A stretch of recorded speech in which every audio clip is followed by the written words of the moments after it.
Granzoa, and I have here another Kong project that I just finished.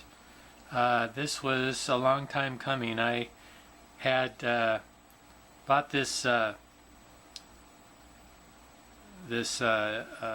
base, this part here, sort of a Aztec temple looking thing, at a pet store. I believe it was supposed to be something you'd put in a terrarium, and I was going to put it with a geometric Kong. I ended up using this Billiken instead, and as you could see in a previous video, I did a Kong cave battle with the serpent, or the plesiosaur, and I was going to use this Billiken Kong for that project, but it seemed too big and not quite suited for it. So I ended up switching out my geometric Kong, putting it in that one, and using this Billiken for this one. And size-wise, it's great.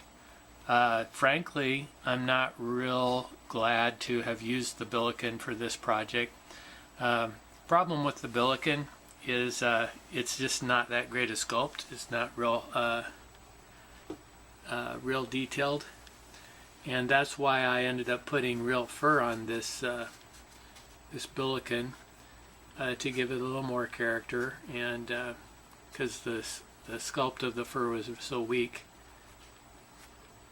But I had a lot of fun making this base. One of my most favorite things to do when I do a diorama is doing this kind of work here, adding moss and rocks and just lots of different stuff, trees, make it look all jungly. And probably one of the biggest challenges I had was with these pillars.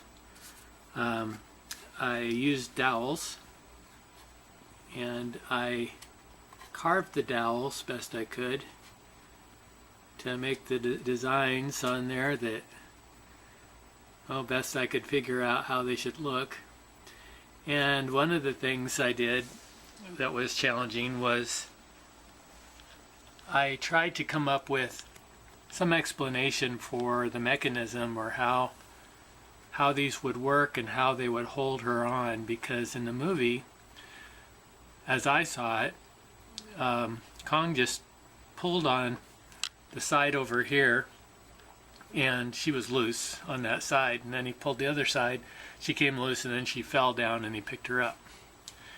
And so what I decided to do is just put some pegs in there, and the idea would be that when Kong pulled on the rope that was hanging here, it would unravel the rope off of the peg and loosen her. And so I did that. I sculpted little skulls to put on top of the wooden dowels that I could add to that.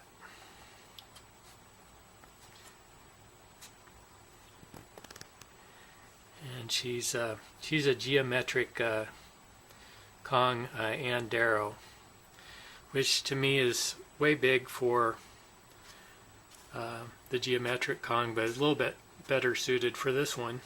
Maybe it's a little big even for the Billiken. But I want to thank my friend Vlad for donating this girl to me, because I had already used the one I had from my geometric Kong on a different project entirely. They had a Kong that was probably about that tall, which was probably just the right size. But anyway,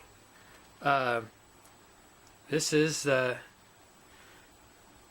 jungle side of the altar where Kong comes in. And I had some broken trees and things for when he either came this time or another time to pick up his offering. And he's approaching the altar. And so I have another Jim Davidson model kit that depicts this scene as well, using a round face Kong, which would be preferable. But this is using the Billiken long face Kong. And yeah, I'm pretty happy with how it came out. And it was fun putting the fur on. As you can see from the photos, there was a process there. And this is my first attempt to do it. I'm pretty happy with how it came out. It might not be perfect, but I want to thank my friend Anya Stone for her help in explaining to me a process for adding fur to models. She's very good at it. If you ever have a chance to see any of her work, she's just excellent. She works on a really small scale, but couldn't find anyone better to explain to me about this process. So very thankful to both Anya and Vlad for their help in enabling me to finish this project.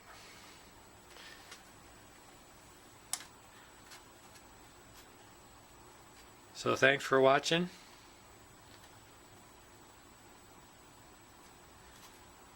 And until next time, bye.